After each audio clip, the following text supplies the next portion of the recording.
तो सबसे पहले एक बड़ी इंपॉर्टेंट खबर है, जहां से इसका आगाज़ कर लेते हैं। अयाज सादिक साहब ने यह क्लेम किया कि किसी ने भी उनसे रब्ता नहीं किया है। यानी अब ऐसा लगता है कि हुकूमत भी मुज़ाकरात से भाग रही है और वो मुज़ाकरात की जो अगली मीटिंग होनी है उससे वो लोग डर रहे हैं। वजह यह है कि हुकूमत अपना वादा पूरा नहीं कर पाई। देखिए, कुछ भी है, ये सियासतदानों ने एक दूसरे से मिलना होता है, इनकी मुलाकातें होती रहती हैं। जो बेचारे सरकारी ऑफिसर हैं या जो एस्टेब्लिशमेंट में बैठे हुए लोग हैं, उनकी नौकरी की एक मुद्दत होती है, वो चले जाते हैं। लेकिन ये सियासतदान एक दूसरे से हमेशा असेंबली में भी मिलते रहते हैं, सियासत के मैदानों में भी मिलते रहते हैं। बार बार एक दूसरे के आमने सामने आना होता है, इनको शर्मिंदगी भी होती है। अब बेचारे बड़े बड़े दावे करके गए थे कि इमरान खान साहब से आपकी मुलाकात करवाएंगे, आप जाकर उनसे पूछें, कोई हल निकालते हैं, मामलात का आगे बढ़ते हैं। लेकिन PMLN को बहुत शर्मिंदगी हो गई है। अयाज सादिक साहब तो इससे पहले भाग गए। उन्होंने कहा जी मेरा तो काम ही नहीं है, मैं तो मुलाकात करवा ही नहीं सकता। जबकि कुछ लोग ये कह रहे हैं कि PMLN जो है उसकी तो बिल्कुल रिस्पॉन्सिबिलिटी नहीं है। ये PMLN के अपने लोग कह रहे हैं कि जनाब नून लीग की कोई जिम्मेदारी नहीं है अगर मुलाकात नहीं हो पा रही तो। दूसरी जानिब कुछ लोगों को अब ये कहा जा रहा है कि तुम ये बयान दो, जैसे कि राणा सनाउल्लाह साहब ने दिया कि जनाब एस्टेब्लिशमेंट का भी कोई किरदार नहीं है अगर इमरान खान साहब की मुलाकात नहीं हो पा रही तो जितने मुंह है उतनी बातें। लेकिन अयाज सादिक साहब ने कहा जी दोनों फ्री कैन में से, चाहे वो हुकूमत के लोग हैं चाहे वो अपोजिशन के लोग हैं, दोनों में से किसी ने भी राब्ता नहीं किया कि जनाब मुज़ाकरात का जो अगला दौर है उसको शुरू किया जाए, या जो तीसरी मीटिंग होनी है मुलाकात के हवाले से वो मीटिंग की जाए। अब जनाब अयाज सादिक साहब ने जब स्टेटमेंट दिया तो उसके ऊपर साहबजादा हामिद रजा साहब ने बड़ा क्लियरली इसके ऊपर एक ट्वीट करके और एक बयान जारी किया है। और उन्होंने ये कहा, ये तर्जुमान भी है मुज़ाकराती कमेटी जो पाकिस्तान तहरीक इंसाफ की है, उसके तर्जुमान भी है साहबजादा हामिद रजा। उन्होंने रद्दमल देते हुए कहा कि अपोजिशन मुज़ाकराती कमेटी के सरबराह उमर अयूब खान की तरफ से आज स्पीकर अयाज सादिक से टेलीफोनिक रब्ता करने की कोशिश की गई, मगर रब्ता कायम ना हो सका। स्पीकर कौमी असम्बली को बजरिया मैसेज आगाह कर दिया गया है कि अपोजिशन मुज़ाकराती कमेटी एतवार 12 जनवरी या सोमवार 13 जनवरी को मुज़ाकराती कमेटी के तीसरे इजलास के लिए तैयार है। मुज़ाकराती यानी वो कह रहे हैं जी हम 12 तारीख को या 13 तारीख को, आप एतवार को कर लें आज के दिन में या कल कर लें पीर वाले दिन में, तो जो अपोजिशन की कमेटी है वो तैयार है, बिल्कुल हम मुज़ाकरात करने के लिए रेडी है। तो ये बात गलत है कि हमने रब्ता नहीं किया। हमने रब्ता करके बता दिया, अयाज सादिक साहब ने रब्ता रिसीव नहीं किया, लेकिन हमने पैगाम पहुंचा दिया है कि जनाब हम, और ये पैगाम फिर मीडिया के जरिए से तो पहुंच ही गया ना, सब पूरा पाकिस्तान जानता है। तो ऐसा नहीं हो सकता कि स्पीकर ना जानते हो और पूरा पाकिस्तान जानता हो। ये स्पीकर अयाज सादिक है, ये कादी फायदी सा नहीं है कि एक खबर का पूरे पाकिस्तान को पता होता था, बच्चा बच्चा जानता था और अगले दिन बड़े ढीठों की तरह अदालत में बैठ के कादी फायदी सा फरमा देते थे मुझे तो पता ही नहीं है, मैं तो मीडिया नहीं देखता। और जब कभी काम की बात होती थी, अपने मतलब की होती थी, तो वो बारीक सा थंबनेल भी उठा के पढ़ देते थे कि जनाब ये चीज़ तो ऐसे हुई है। तो मुज़ाकराती कमेटियों की दूसरी मीटिंग में अयाज सादिक की मौजूदगी में हुकूमती मुज़ाकराती कमेटी ने इमरान खान से आज़ादाना और तवील नशिस्त की मुलाकात की यकीन दहानी करवाई थी, जिसमें हुकूमती कमेटी मुकम्मल तौर पर नाकाम रही है। स्पीकर कौमी असम्बली सरदार अयाज सादिक पूरी कौम को आगाह करें कि हुकूमत अपनी कमिटमेंट पूरी करने में नाकाम हुई और इमरान खान साहब से हमारी मुलाकात नहीं करवा सकी। इमरान खान साहब सजा याफ्ता कैदी नहीं है, बल्कि उनकी हैसियत अंडर ट्रायल एक कैदी की है, जिन्हें रखा गया है जेल के अंदर, सुपीरियर क्लास कैदी की है। और कानून के मुताबिक इमरान खान साहब का इस्तेहकाक है कि अंडर ट्रायल कैदी से मुलाकात आज़ादाना माहौल में प्राइवेसी के तहत करवाई जा सकती है। लिहाजा सिक्योरिटी इंतजाम करते हुए इमरान खान साहब से खुले माहौल में मुलाकात कानून के मुताबिक मुमकिन है। मुज़ाकराती कमेटी की तीसरी मीटिंग के बाद अगर 9 मई और 26 नवंबर के हवाले से आज़ादाना और गैर जानिबदाराना जुडिशल कमीशन तश्कील ना दिया गया तो मुज़ाकरात का अमल मुअत्तल हो जाएगा। ये बड़ा क्लियरली उन्होंने कह दिया जी कि तहरीक इंसाफ की मुज़ाकराती कमेटी आइंदा होने वाली मुज़ाकराती मीटिंग के अंदर अपने मुतालबात तहरीरी सूरत में जमा करवा देगी। अब वो ये कहते हैं कि अगर ये तीसरी जो मीटिंग होने जा रही है, इसके नतीजे में इसके बाद अगर नहीं बनता जुडिशल कमीशन 9 मई के ऊपर और उसके अलावा 26 नवंबर को जो कत्लेआम हुआ उसके ऊपर, तो फिर मुज़ाकरात खत्म हो जाएंगे और मुज़ाकरात का अमल मुअत्तल हो जाएगा। ये इमरान खान साहब के ऑर्डर के ऊपर पाकिस्तान तहरीक इंसाफ ने अनाउंस कर दिया है। अब हुकूमत डाल रही है पाकिस्तान तहरीक इंसाफ पे, खासतौर पे इमरान खान साहब का जो एक ट्वीट आया उसको बहुत निशाना बनाया जा रहा है कि शहबाज शरीफ को इमरान खान साहब ने कह दिया जी अर्दली, और जो आर्मी चीफ पे शहबाज शरीफ पे तनकीद की है या एस्टेब्लिशमेंट को इमरान खान साहब ने रगड़ा लगाया उसकी वजह से अब जी मुज़ाकरात नहीं हो सकते। मामला ये है, मुज़ाकरात तो होते ही इख्तलाफ पे हैं और शहबाज शरीफ साहब के ऊपर पहले कौन सी चादरें चढ़ रही हैं इस मुल्क के अंदर, पब्लिक को तो वो फेस नहीं कर सकते। पूरी दुनिया में सब जानते हैं कि जाली फार्म 47 के ऊपर थोड़ी सी सीटों वालों को लाकर बैठा दिया गया है जोर ज़बरदस्ती। तो बेइज्जती तो आलमी सतह की पहले ही हो चुकी है। तो अब इससे ये सिर्फ एक बहाना बनाने की कोशिश की जा रही है। पाकिस्तान तहरीक इंसाफ ने इस पर एक रद्दमल भी दिया। देखिए इमरान खान साहब के यही ट्वीट रहते हैं, ऐसे ही उनका एक मौक़िफ़ रहता है। वो जब से जेल गए हैं वो फ्रंट फुट पे। अब किसी को चोट लगे तो वो शोर तो मचाएगा ना। अब कंटिन्यूसली इमरान खान साहब के साथ जो जुल्म और फस्तायत हो रही है, इतना जबर भी कोई आदमी अगर सह जाए तो वो तो फिर उस आदमी पे आपको गुस्सा आना शुरू हो जाता है कि भाई ये जुल्म सहता ही जा रहा है, बोलता ही नहीं जुल्म के खिलाफ। तो इमरान खान साहब जो है वो जितना जुल्म उनके ऊपर होता है वो उसका रद्दमल देते हैं, और रद्दमल तभी रुकेगा ना जब अमल रुकेगा। अब यहां पाकिस्तान तहरीक इंसाफ ने भी बाकायदा शेख वकास अकरम साहब ने इस पर स्टेटमेंट जारी किया कि ट्वीट का मामला नहीं है इमरान खान साहब की। ना ही इमरान खान साहब को बड़े डेस्परेट हैं कि हर सूरत में मुज़ाकरात होने चाहिए, मुज़ाकरात कामयाब होने चाहिए, ना इमरान खान को बाहर जाने की जल्दी है। लेकिन जिस आदमी को डर लग रहा हो या बाहर आने की जल्दी हो ना, उसका ट्विटर बंद हो जाता है, जैसे पीपल्स पार्टी के लोगों के हो जाते हैं। बयानात भी बंद हो जाते हैं, मुंह भी बंद हो जाते हैं, ट्विटर भी बंद हो जाते हैं। इसी तरह जैसे मरियम नवाज के और नवाज शरीफ के बयानात बंद हो जाते हैं, उनके ट्विटर बंद हो जाते हैं लंबे लंबे अरसे के लिए। जिसको बाहर आने की जल्दी हो वो इस तरह की कुर्बानियां दे देता है। इमरान खान साहब डेस्परेट नहीं, उन्हें कोई जल्दी नहीं है, ना वो चाहते हैं फौरी तौर पे उनके मुज़ाकरात हों, फौरी तौर पे वो बाहर आए। तो इमरान खान साहब ये भी जानते हैं कि पूरा निज़ाम फंस गया है इमरान खान साहब के सब्र के आगे। तो पीटीआई ने कहा जी ख्वाजा आसिफ, मरियम नवाज और राणा सनाउल्लाह साहब के बयानात भी तो देख लें, इन्होंने भी तो आग लगाई हुई है। तो बात ठीक है, जैसे ही मुज़ाकरात आगे बढ़ना शुरू हुए हैं, आपने देखे मरियम नवाज साहबा की एक्टिविटी शुरू करवा दी गई है और उनके मुंह से आग निकलती है, वो जहां पर भी जाती है। इमरान खान के ऊपर, पाकिस्तान तहरीक इंसाफ के ऊपर वो चढ़ाइयां करती हैं, अटैक करती हैं, बड़े लंबे अरसे से चुप थी। लेकिन ये सारा कुछ जो हो रहा है तो डेलिबरेटली हो रहा है ना। ख्वाजा आसिफ साहब को एकदम छोड़ दिया गया, जनाब जो दिल करता बोलो, भूली जा रहे हैं।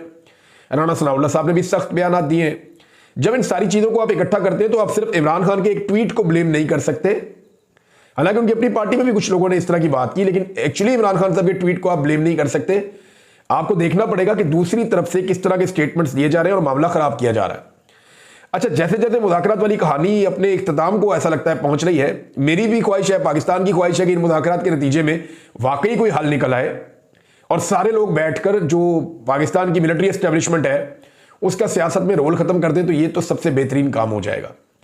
बहरहाल तहरीक इंसाफ ने इसके साथ साथ अपना वार्म अप शुरू कर दिया है। डीआई खान में उन्होंने एक रैली निकाली है, एबटाबाद में उन्होंने रैली निकाली है, कुछ और जगहों पे पाकिस्तान तहरीक इंसाफ ने रैलियां निकाली हैं और वो दोबारा से मोमेंटम पकड़ने की कोशिश कर रही है पाकिस्तान तहरीक इंसाफ।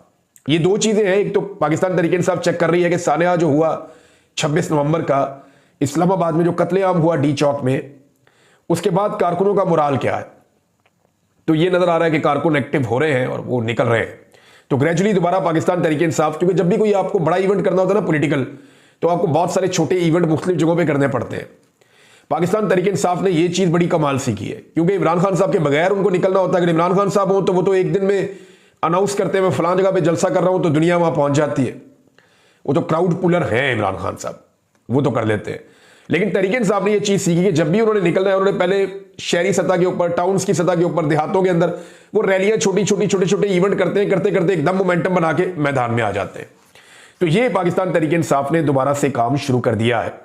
हुकूमत के लिए जुडिशल कमीशन क्या कोई बहुत बड़ा मसला है? देखिए, हुकूमत के लिए बड़ा मसला यह है कि इमरान खान को बाहर नहीं आना चाहिए। हुकूमत को यह लगता है कि इमरान खान साहब बाहर आ गए तो उनके लिए बड़ी मुसीबत बन जाएगी। जो आदमी जेल से बैठकर पूरे निजाम को कंट्रोल कर रहा है, जब दिल करता है पाकिस्तान बंद करवा देता है। यानी इमरान खान ने सिर्फ इतना कहना है कि मैं फलां शहर में एक एहतजाज की कॉल दे रहा हूं, तो वो शहर और उसके आसपास के सारे डिवीजन खुद ही बंद हो जाएंगे। ये लिखी बड़ी बात है। जब भी इमरान खान साहब ने कहा कि मैं इस्लामाबाद आ रहा हूं, आप देखिए पूरा पंजाब बंद हो जाता है, खैबर पख्तूनख्वा बंद हो जाता है, आधा पाकिस्तान बंद हो जाता है। तो इमरान खान साहब अगर कॉल देते हैं जेल से बैठ के तो पाकिस्तान बंद हो जाता है। अब इतनी ताकत तो पाकिस्तान में किसी भी लीडर ने इंजॉय नहीं की। हाँ, अल्ताफ हुसैन साहब एक दौर में, लेकिन उनका तरीकाकार और तरह का था। वो कराची बंद कर दिया करते थे एक दौर में, बरतानिया से बैठ के, पाकिस्तान का सबसे बड़ा शहर। लेकिन अभी इमरान खान साहब की जो सियासी ताकत है वो सियासी ताकत की बुनियाद पर करते हैं, या कोई हथियार तो है नहीं, ना कोई बंदूकें तोपे लेकर आते हैं, लेकिन अवामी ताकत से वो बंद कर देते हैं और जो बाकी काम रह जाता है वो हुकूमत खुद ही कर देती है। अब इमरान खान साहब अगर बगैर डील के बाहर आते हैं तो एस्टेब्लिशमेंट के लिए बड़ा गंभीर मसला बन जाएगा, क्योंकि एस्टेब्लिशमेंट का ये रिकॉर्ड है कि मुल्क टूट गया लेकिन उन्होंने डील के बगैर लीडर को नहीं छोड़ा उन्होंने। यानी 71 में अगर डील कर लेते मुजीबुर रहमान, शेख मुजीबुर रहमान अगर उस वक्त डील करते 71 में और एस्टेब्लिशमेंट के सामने सर नीचे कर लेते तो हालात किसी और तरफ चले जाते और मामला किसी और तरफ चला जाता। जुल्फिकार जी भुट्टो अगर डील कर लेते तो मामला किसी और तरफ चला जाता। जब उनको भुट्टो को शहीद किया गया, फांसी दी गई, तो ये जो लोग डील नहीं करते ना एस्टेब्लिशमेंट से, उनके साथ वो नुकसान बड़े से बड़ा कर लेते हैं जिसकी कोई भी कीमत वो चुकाना चाहते हैं, लेकिन डील के अलावा बंदे को वो बाहर छोड़ते नहीं है, डील के अलावा ये पीछे हटते नहीं है। इमरान खान अब बगैर डील के आना चाहते हैं तो एस्टेब्लिशमेंट की वो मिथ टूट जाएगी जो 70 साल से बनी हुई है। उस मिथ को एस्टेब्लिशमेंट कैसे बचाएगी, ये एक बड़ा अहम मामला एस्टेब्लिशमेंट के लिए। फजलुर रहमान साहब ने स्टेटमेंट दिए हैं कुछ, पहले मैं स्टेटमेंट आपके सामने रखता हूं और फिर मैं आपको बताता हूं कि वो क्यों अब ये कह रहे हैं। एक तो उन्होंने कहा कि सियासतदानों से शिकायत है जो जमहूरियत और आइन पर समझौता करते हैं। तो फजलुर रहमान साहब, आपने जर्नैलों के कहने के ऊपर इमरान खान साहब की हुकूमत गिराई है, बहुत सारी गवाहियां अब तो आ चुकी है। मियाँ जावेद लतीफ़ साहब तो ये भी बता रहे हैं कि हमें घेर घार के, जैसे छोटे बच्चे थे रोटी को चोची कहते थे, इनके मुंह में चूसनी थी, इनको घेर घार के ले गए, ले जाके इनसे इमरान खान साहब की हुकूमत गिरा दी। तो मैं तो उस वक्त बता रहा था, इमरान खान साहब ने पहले कई दफा कहा कि जनरल बाजवा ने इंसानों को डराया हुआ था कि जनरल फैज को आर्मी चीफ बना दिया जाएगा। हालांकि इमरान खान के दिमाग में ऐसी कोई चीज बकौल इमरान खान साहब की नहीं चल रही थी। तो इनको डरा डरा के जनरल बाजवा ने आगे लगा दिया, अमेरिका के अंदर दूसरी कहानी कर दी, वहां से लॉबिंग करवा के और रिजीम चेंज ऑपरेशन कर दिया और ये सारे आला कार बन गए। फजलुर रहमान साहब उसका हिस्सा थे, बल्कि उस सरबराह थे उस वक्त। तो आज उन्हें वही चीजें बुरी लग रही है। उन्होंने कहा पीटीआई ने मुज़ाकरात पर हमें एतमाद में नहीं लिया। एक तो फजलुर रहमान साहब क्या अपोजिशन की तरफ से आएंगे या हुकूमत की तरफ से आएंगे, ये समझ नहीं आती। यानी फजलुर रहमान साहब आएंगे किसकी तरफ से? यानी ऐसा लगता है कि वो सेम टाइम में हुकूमत में भी है, वो सेम टाइम में अपोजिशन में भी है। तो वो किसकी तरफ से मुज़ाकरात का हिस्सा बनेंगे, तो उनसे कौन राब्ता करे? तो पीटीआई से उन्होंने शिकवा किया कि हमें एतमाद में नहीं लिया। जब पीटीआई दिन रात उनके घर के चक्कर लगा रही थी तो उस वक्त फजलुर रहमान साहब को बहुत एतमाद में लिया पाकिस्तान तहरीक इंसाफ ने। लेकिन फजलुर रहमान साहब ने पाकिस्तान तहरीक इंसाफ को एतमाद में लेके आखिरी वक्त में वोट डाल दिया, ये कहते हुए कि जी अगर हम वोट नहीं भी डालेंगे फिर भी हुकूमत ये आईनी तरमीम मंजूर कर लेगी। हुकूमत खुद ये गूं खा लेती, खुद ये गंद कर देती, कम से कम फजलुर रहमान इस गंद का हिस्सा ना बनते। लेकिन उसी 26वीं आईनी तरमीम के बाद जो पाकिस्तान में बुरान खड़ा हुआ है, उसमें पाकिस्तान तहरीक इंसाफ को फजलुर रहमान साहब ने एतमाद में नहीं लिया, बल्कि बहुत काम खराब किया था उसमें और एतमाद को ठेस पहुंची थी पूरे पाकिस्तान की। सबको फजलुर रहमान साहब से उम्मीदें लग गई थी। फिर उन्होंने कहा एस्टेब्लिशमेंट अवाम के वोटों का मजाक उड़ाती है, फिर अवाम क्यों ना उनका मजाक उड़ाएं। ये भी फजलुर रहमान साहब ने स्टेटमेंट दिया है। अब नाज़रीन कुछ चीज़ें और हुई हैं, वो मैं आपके साथ शेयर कर देता हूं यहाँ पे। एक तो जनाब ओवरसीज पाकिस्तानियों पे ये इल्ज़ाम लगाया जा रहा है और ये इल्ज़ाम लगातार लगाया जा रहा है कि वो पाकिस्तान की बदनामी का बायस बन रहे हैं। यानी वो इंसानी हकूक़ की खिलाफ वर्जियों पर, नाइंसाफ़ियों पर, जुल्म जबर फस्तायत पर आलमी सतह पर जो आवाज़ उठा रहे हैं, खुसूसन जो 26 नवंबर को कत्लेआम हुआ इस्लामाबाद में, उसके हवाले से, तो इसके ऊपर कहा जा रहा है ये पाकिस्तान की बदनामी कर रहे हैं। हालांकि ये तो ओवरसीज पाकिस्तानियों का राइट नहीं है कि वो डेमोक्रेसी के लिए उनकी जमहूरी सोच है, वो कोई भी चाहे वो बात कर सकता है, वहां पे उन मुल्कों में जमहूरियत है। वो तो ये कहते हैं इस मुल्क में रूल ऑफ लॉ होना चाहिए, आज़ादी इज़हार राय होनी चाहिए, जमहूरियत होनी चाहिए, मैंडेट का एहतराम होना चाहिए और इंसानी हकूक़ का एहतराम होना चाहिए, ये वो कह रहे हैं। बल्कि मैंने जितने ओवरसीज पाकिस्तानियों से बात की जो इस सारे प्रोसीजर का हिस्सा है, चाहे वो फ्रेंड्स ऑफ डेमोक्रेटिक पाकिस्तान वाले हों, चाहे वो अमेरिका के अंदर जो कांग्रेशनल मीटिंग के अंदर एंगेज्ड हैं वो लोग हों, या जो उसके बाद एक बाइंडिंग रेजोल्यूशन आने वाली है उसके लिए जो लॉबिंग कर रहे हैं पाकिस्तानी ओवरसीज, चाहे वो लोग हों, उन तमाम लोगों का एक बात के ऊपर बड़ा जोर है। वो कहते हैं जी हम पाकिस्तान के ऊपर एक छोटी सी पाबंदी भी नहीं लगने देना चाहते और हम इसके हक में नहीं है। हम ये कहते हैं कि वो इनफरादी शख्सियात जिन्होंने पाकिस्तान के अंदर ये सारा जुल्म जबर और फस्तायत की और कत्लेआम किया, उनके ऊपर पाबंदियां लगाई जाएं, पाकिस्तान को इसका नुकसान नहीं होना चाहिए। दूसरा एक मेरा भी सवाल है कि बदनामी इस बात पे तो नहीं होती कि जब कोई आवाज़ उठाता है कि जनाब इंसानी हकूक़ की पामाली ना की जाए, जब कोई कहता है कि जुल्म जबर और फस्तायत को रोका जाए, जब कोई कत्लेआम के खिलाफ आवाज़ उठाता है, नाइंसाफ़ियों के खिलाफ आवाज़ उठाता है, तो इससे तो मुल्क की बदनामी नहीं होती। हाँ, इससे ज़रूर मुल्क की बदनामी होती है कि 17-18 सीटें जीती हुई पार्टी को ज़बरदस्ती जाली फॉर्म 47 के ऊपर लाकर इक़्तिदार में बैठा दिया जाए और पूरी दुनिया में हमारे मुल्क की जग हसाई हो जाए, तो इससे तो बदनामी होती है। जो बदनामी हमने गुज़िश्ता 1 साल में रज के पाकिस्तान की और पाकिस्तानियों की करवाई है। पाकिस्तान तहरीक इंसाफ की नाज़रीन सिचुएशन का आप यहां से अंदाज़ा लगाएं कि उन्होंने बहुत बड़ी बड़ी बार्स में कामयाबी हासिल की है, क्योंकि बार्स के इलेक्शन हो रहे हैं पंजाब के मुख्तलिफ इज़ला में। तो जो लाहौर बार एसोसिएशन है जिसके ऊपर PMLN ने पूरी ताकत लगाई, हुकूमत और इंतजामिया ने पूरा जोर लगाया, पीपल्स पार्टी ने मुल्तान में, PMLN ने मिल के, यानी नून लीग ने और पीपल्स पार्टी ने मिल के पंजाब के अंदर एड़ी चोटी का जोर लगाया। लेकिन पाकिस्तान तहरीक इंसाफ के हमायत याफ्ता उम्मीदवार मुबशर रहमान चौधरी लाहौर बार एसोसिएशन का इलेक्शन जीत गए हैं और फिर बाहर में हर जगह पे इमरान खान के नारे लगे, कैदी नंबर 804 के नारे लगाए। यानी जहां पे भी वकला इलेक्शन जीते वो पाकिस्तान तहरीक इंसाफ के, इमरान खान साहब के और कैदी नंबर 804 के नारे लगा रहे थे। गुजरांवाला बार से भी तहरीक इंसाफ के हमायत याफ्ता उम्मीदवार कामयाब हुए हैं, शराफत अली नारा साहब। फिर इसी तरह शेखुपुरा डिस्ट्रिक्ट बार एसोसिएशन में अमजद अली साहब सदर मुंतखब हुए हैं। जफरबाल में भी सैयद मसरूर काजमी सदर मुंतखब हुए हैं, तहरीक इंसाफ के हमायत याफ्ता उम्मीदवार हैं सारे। गुजरात बार में मुनीर गोंदल पाकिस्तान तहरीक इंसाफ से हमायत याफ्ता। मुल्तान डिस्ट्रिक्ट बार से मलिक जावेद डोगर, ये भी जनाब पाकिस्तान तहरीक इंसाफ के हैं और ये भी जीत गए हैं, वहां से हमायत इनको पाकिस्तान तहरीक इंसाफ की थी। तो ये सूरत हाल है जी कि बार एसोसिएशन में या वकला में, और नौजवान वकला हैं जो ज़िले बार्स के अंदर होते हैं, उन्होंने इमरान खान साहब के मौक़िफ़ की हमायत की है। तो इससे ये पता चलता है कि बहुत बड़ी तादाद में जो बड़े शहर हैं पाकिस्तान के, वहाँ पे जो वकला हैं, ख़ासतौर पे नौजवान वकला, वो इमरान खान साहब के मौक़िफ़ के साथ खड़े हैं। वसीम मलिक साहब ने एक दावा किया एक प्रोग्राम में, बड़े अच्छे रिपोर्टर हैं, कोर्ट रिपोर्टर हैं, मैं पहले भी इनको कोट करता रहता हूँ। तो इन्होंने कहा कि पाकिस्तान का जो चोटी का वकील है ख्वाजा हारिस साहब, वो फौजी अदालतों का दिफा नहीं कर पा रहे सुप्रीम कोर्ट ऑफ पाकिस्तान में जो केस चल रहा है। बल्कि उन्होंने कहा कि 6 समातों में वो किसी एक सवाल का भी सही जवाब देने से कासिर रहे। बल्कि हमारी रिपोर्ट ये हो रहा है कि जस्टिस अमीनुद्दीन खान साहब जो हैं वो जवाब दे रहे हैं वकील साहब के बिहाफ के ऊपर, यानी उनके बिहाफ पे तो नहीं, लेकिन वो जवाब दे देते हैं अक्सर सवालात के। तो नादरीन, ये सूरत हाल है कि फौजी अदालतों वाला मामला तकरीबन नॉकआउट हो गया है। अब देखना यह है कि बेंच फैसला क्या देता है। आलमी दबाव की वजह से यह फैसला आना है और फैसला ये पहले से हो चुका होगा, क्योंकि ये जो बेंच बना हुआ है आईनी बेंच, ये हुकूमत ने अपनी मर्जी के जज लगा के ये बेंच बनाया हुआ है। जो लोग नादरीन दिन रात ये खबरें दे रहे थे कि इमरान खान साहब को मिलिट्री कोर्ट में जरूर ले जाया जाएगा और फैज हमीद जो है वो गवाह बन गया है और इमरान खान साहब हर हाल में जाएंगे मिलिट्री कोर्ट में, अब वो लोग भी अपनी खबरों से और बयानात से पीछे हट रहे हैं। लेकिन मैं आपको ये कहता था कि आलमी सतह पर बहुत बड़ा मसला बन जाएगा अगर इमरान खान साहब को मिलिट्री कोर्ट में ले जाया गया।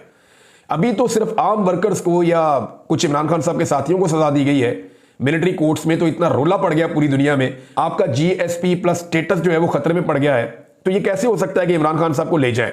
अब अगर इमरान खान साहब का मिलिट्री ट्रायल करना किसी को मकसूद है तो वो एक तरह की खुदकुशी है। अब अगर किसी को शौक है खुदकुशी करने का तो फिर वो शौक पूरा कर ले और इमरान खान साहब का मिलिट्री ट्रायल करके देख ले। नाज़रीन, कोर्ट्स की बात हो रही है तो एक आपको अजीब व गरीब चीज बता दो, पाकिस्तान की तारीख में ये चीजें हम पहली दफा देख रहे हैं कि अटॉर्नी जनरल मंसूर अवान साहब सड़कों का इफ्तिताह कर रहे हैं। वहां खुशाब का जो एमएनए मौजूद था फार्म 47 वाला, उसको इंतजामिया ने घास ही नहीं डाली और वीआईपी बन के वहां पे अटॉर्नी जनरल ने जो है वो सड़कों का इफ्तिताह किया। अहमद वड़ाई साहब ने ट्वीट किया, मैंने वहां से आपको ये खबर पढ़ के सुनाई है। तो अब आप अंदाजा कर लें कि पाकिस्तान में अदलिया के मामला कितने लो लेवल पे चले गए हैं। इसके ऊपर बहुत सारे सहाफ़ी और भी तनकीद कर रहे हैं। मुतीउल्लाह जान साहब ने कहा, बहुत सारे और जो कोर्ट रिपोर्टर थे वो हैरान हो रहे हैं कि अटॉर्नी जनरल का की कम है। और अभी ये वसीम मलिक साहब ने खबर दी थी कि यहां पे कहीं दावे करते फिर रहे हैं निजी महफिलों में कि इनको या तो आइंदा निगरान वज़ीर आज़म बना दिया जाएगा, एस्टैब्लिशमेंट बहुत खुश है इनसे, या इन्हें सेनेटर बना दिया जाएगा, या इन्हें सुप्रीम कोर्ट ऑफ पाकिस्तान का जज बना दिया जाएगा। तो एस्टैब्लिशमेंट क्योंकि इनसे खुश है तो इनको कहीं ना कहीं सेटल कर दिया जाएगा। एक चीज और नाज़रीन सामने आई है और वो ये है कि मरियम नवाज के लिए जिन बच्चों को चुन चुन कर बिठाया गया, यानी बच्चे चुने जाते हैं, इस हवाले से मैंने कुछ तहकीकात की है। आने वाले दिनों में आपको नौजवानों का मौक़िफ़ दिखाऊंगा कि जो मरियम नवाज कॉलेज में जा रही हैं या बच्चों से इंटरेक्ट कर रही हैं, इस पर उनका क्या कहना है। तो जिन बच्चों को चुनकर लाया जाता है, या तो इनको सियासत में दिलचस्पी नहीं होती है, ऐसे बच्चे चुने जाते हैं। पूरी यूनिवर्सिटी में से कोई 5% बच्चे चुने जाते हैं, 1-2% ही होते हैं बेचारे, लेकिन उनके अंदर से भी वो ज्यादातर 95% तो छुट्टी दे देते हैं ना कि तुम सीधे घर जाओ।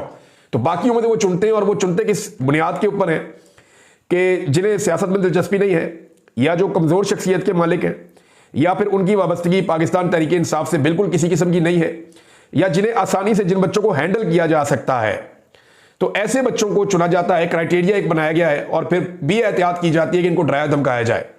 तो उन बच्चों को बिठा के मरियम नवाज को बुलाया जाता है ताकि हीरो दिखाया जाए जी बड़ी पॉपुलैरिटी बढ़ गई है। तो ये इस नौयत के बच्चे जो है ना, जो बहुत 95% बच्चों में से नहीं निकलते, वो बेचारे बिल्कुल ही 5% वो बच्चे होते हैं जिनको कंट्रोल किया जा सकता है, वो कंट्रोल नहीं हो रहे। वो वीडियो बना कर डाल रहे हैं उन्हीं मीटिंग्स के अंदर से, या उन्हीं इजलासों के अंदर से, या उन्हीं प्रोग्राम्स के अंदर से जहां पे मरियम नवाज साहबा को बुलाया जाता है। जी वज़ीर आला है जी, बड़ी मकबूल वज़ीर आला है। वो बच्चे वीडियो बना के उनका मजाक उड़ा रहे हैं। अब ऐसा लगता है कि अगले मरहले में इन बच्चों से शायद इनके मोबाइल फोन भी वापस ले लिए जाएं।